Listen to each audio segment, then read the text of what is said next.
పిల్లలు, నేను మీ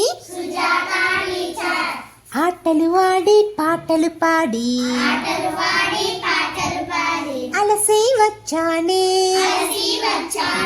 తీయ తీయని తాయిల మీదో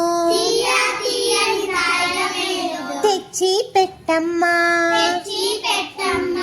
గూటిలోని బెల్లం ముక్క కొంచెం పెట్టమ్మా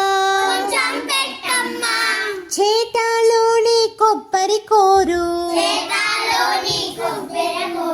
చారెడు తీయమ్మా అటుకా నీలి అటుకులకుండా అమ్మా దింపమ్మా తీయ తీయని తాయిల మీదో తీసి పెట్టమ్మా. Thank you for watching me Sujata Suresh channel.